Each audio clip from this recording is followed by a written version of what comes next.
یہودیوں کی کتاب تلمود شیطانی کتاب ہے اور اس میں انتہائی گھٹیا مواد بھرا ہوا ہے. یہ تو آپ سب نے سنا ہی ہے. اگر آپ نے نہیں سنا کہ یہ کتاب آخر ہے کیا، آئی کہاں سے، تو یہ پارٹ 1 میں بتا چکی ہوں جو کہ میرے پیج پر موجود ہے. لیکن اس کتاب میں آخر لکھا کیا ہوا ہے وہ میں آپ کو آج بتانے والی ہوں. اس ویڈیو میں آپ کو اس بک کے ڈائریکٹ ریفرنسز دکھاؤں گی پوائنٹ ٹو پوائنٹ، اور آپ نے ڈیسائیڈ کرنا ہے کہ یہ کتنی شیطان. ریفرنسز دکھانے سے پہلے میں آپ کو بتا دوں کہ گوئم کی ڈیفینیشن کیا ہے. گوئم بیسیکلی ہر وہ شخص ہے جو کہ جیو نہیں ہے.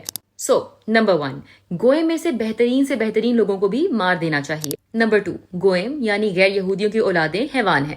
نمبر 3، گوئم انسان نہیں درندے ہیں. نمبر 4، کہ ایک یہودی کسی غیر یہودی لڑکی کی عصمت کر سکتا ہے لیکن شادی نہیں کر سکتا. نمبر 5، ایک یہودی کسی بھی بچے کا استحصال کر سکتا ہے لیکن اس کی عمر 9 سال سے کم ہونی چاہیے. نمبر 6، کہ اگر تم کسی گوئم کے ساتھ کھانا کھاتے ہو تو یہ ایسے ہی جیسے تم کسی کتے کے ساتھ کھانا کھا رہے. 7 کہ کسی بھی گوئم کی کھوئی ہوئی چیز اگر تمہیں کسی بھی طرح سے مل جاتی ہے تو بالکل نہیں ضروری کہ تم اس کو واپس کرو. اسٹیج کے تلمود کے مطابق بیٹی کو تورات کتاب سکھانا گناہ ہے. And there are literally some things that I cannot even mention. آپ کو میں نے ان کے ریفرنسز دے دیے، میں بولنا بھی نہیں چاہتی.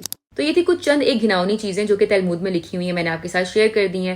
لیکن آپ نے ایک چیز یاد رکھنی ہے کہ یہ آسمانی کتاب نہیں ہے بلکہ یہ انسان کی تحریر کردہ ایک کتاب ہے. جو یہودی عالم کے دماغ میں جو بھی آیا اس نے لکھ دیا، کیونکہ یہ کتاب تورات جو کہ آسمانی کتاب ہے اس کی تفسیر ہے، اس کی تشریح ہے. مختلف ادوار میں جو ان کے مذہبی رہنما ہیں، ان کے پیشوا ہیں، ان کی آپس میں ڈیبیٹس ہیں، ان کی کمپائلیشن ہے. لیکن ایک بات آپ نے ضرور یاد رکھنی ہے کہ جو اس کے ماننے والے ہیں وہ بہت بڑی تعداد میں موجود ہیں اور وہ انہی شیطانی تعلیمات پر عمل پیرا ہے. یہ سیریز یہیں پہ ختم نہیں ہو رہی ہے بلکہ میں آپ کو مختلف ریلیجنز کے ہڈن فیکٹس، ٹریڈیشنز، ہسٹری اور ان کے بلیفز کے بارے میں بتاتی رہوں گی. So if you are interested don't forget to follow.